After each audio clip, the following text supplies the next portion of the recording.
Alô, amigos, estamos começando mais um programa Ponto Net aqui no Box 21, Carlos Foncoza, edição número 304, o melhor happy hour da cidade. E sempre lembrando, né?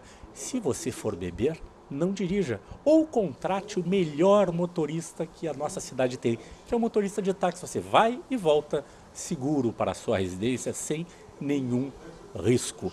O nosso convidado de hoje aqui no Box 21 é André Carus, secretário-geral do Partido do Movimento Democrático Brasileiro, do PMDB, aqui em Porto Alegre. Tudo bem, Carus? Tudo bem, Orlandini. Um prazer estar aqui contigo e também compartilhando esse espaço com os teus telespectadores. E vamos fazer uma boa conversa sobre diversos temas aí que nós vamos abordar e num lugar muito agradável, muito aprazível. Até quero te cumprimentar pela escolha.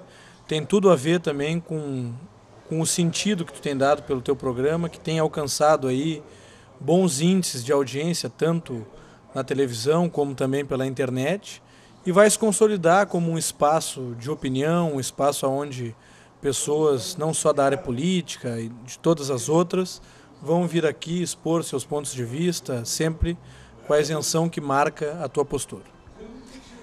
Carus, eu gostaria de começar com um tema que eu sempre, desde o tempo de rádio e na televisão, vivo batendo, que é a participação do jovem na política. Nós tivemos uma geração que foi furtada a sua participação na política, do qual eu me incluo. O risco que se tinha, uma vez eu disse para uma pessoa que hoje está em Brasília, eu disse, olha, a diferença da política de hoje para a que a gente fazia no nosso tempo era só uma, era o risco de vida. Naquele tempo, nós temos muitos companheiros no PMDB e em outros partidos políticos que viveram esse momento que era muito dura na política nacional. Como é que tu vê a retomada do jovem na política? E uma coisa interessante, que o tradicional era o jovem nas universidades, nos centros acadêmicos das escolas de segundo grau, eram jovens de esquerda, ultra-esquerda, nos partidos de bem esquerda, como o PSTU, PSOL hoje e o próprio PT. E hoje a gente vê se consolidando a política universitária nessas escolas, partidos tradicionais como o PP, o Partido Progressista, que é a herança da Arena, da Aliança Renovadora Nacional, e o PMDB também conquistando vários espaços e outros partidos também com a juventude nesses partidos mais tradicionais que não os de esquerda e ultra-esquerda.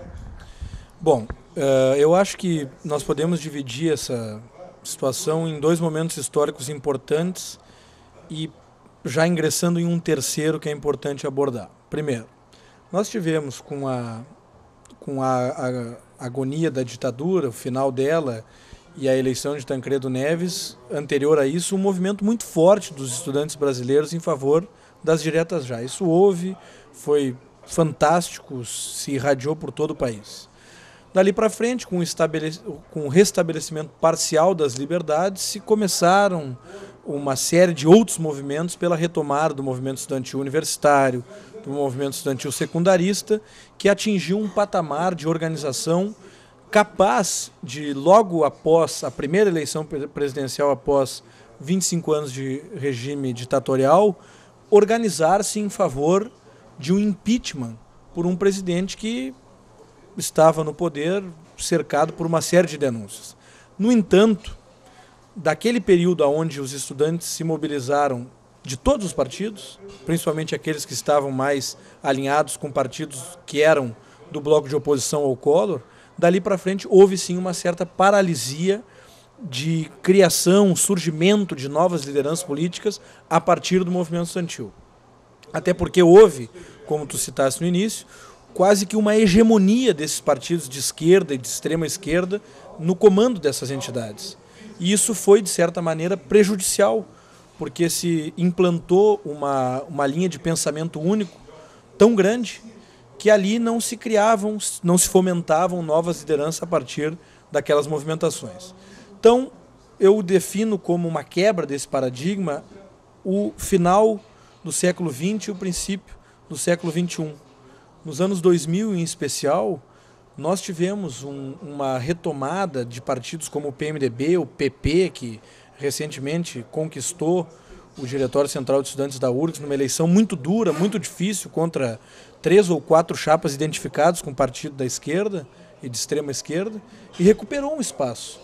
Eu, pessoalmente, fui estudante da Unicinos até 2006, me formei lá em Direito, e nós tínhamos um grupo político muito forte, aonde lá em São Leopoldo era um predomínio dos partidos como PT, PSTU, no comando das entidades de base na entidade geral, e nós em 2001, 2003, 2005 conseguimos vencer eleições sucessivamente por conta desse comportamento. O próprio estudante começou a entender que as bandeiras que se via para fora da universidade, aquelas bandeiras que são atinentes ao movimento estudantil universitário, o dia a dia que interfere na vida real do estudante, foram abandonadas e precisariam ser revisitadas.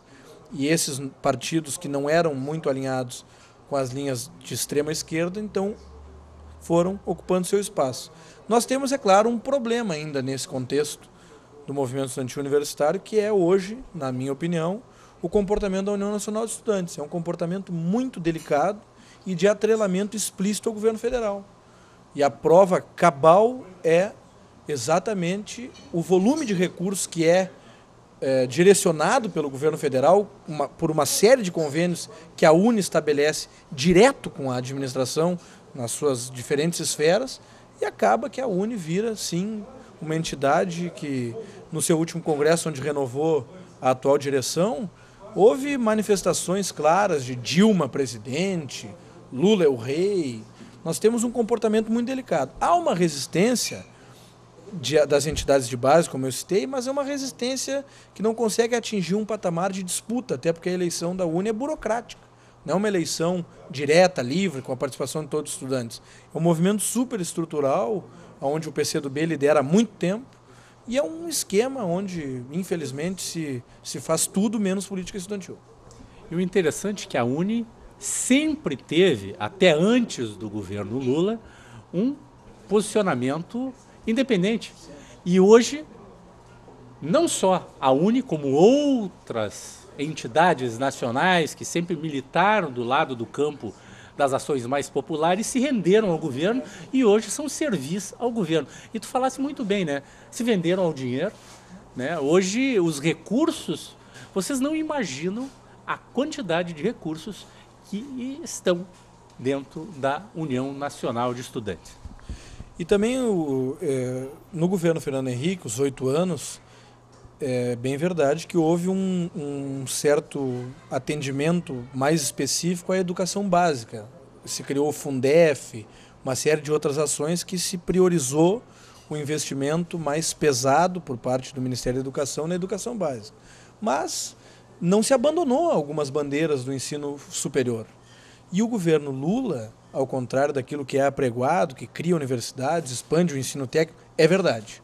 Mas muito dos investimentos na assistência estudantil, principalmente em setores onde o estudante carente da universidade pública e também da universidade privada, não é só compra de vagas através do ProUni, não é só ampliação ou restauração dos prédios, é uma série de outras coisas. Os restaurantes universitários, o acesso ao material didático, isso tudo caiu.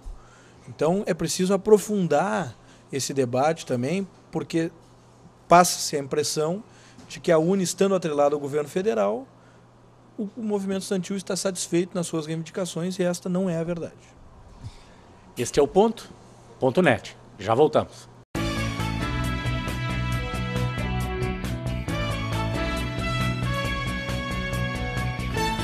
Venha conhecer o Box 21, um ambiente aconchegante, onde o melhor da gastronomia espera por você. Saboreie o delicioso filé à parmegiana e o sanduíche aberto Box 21. Conheça a bacalhoada, uma das tantas atrações do Box 21. Filés, peixes, vinhos, petiscos e, é claro, um chopp bem gelado. Ah, e tem sobremesas caseiras também. A melhor opção para o seu happy hour. Traga seus amigos. Venha com sua família. Box 21, Rua Carlos von Koselitz, 304, em Porto Alegre. Reservas pelo telefone 51 33 25 51 21.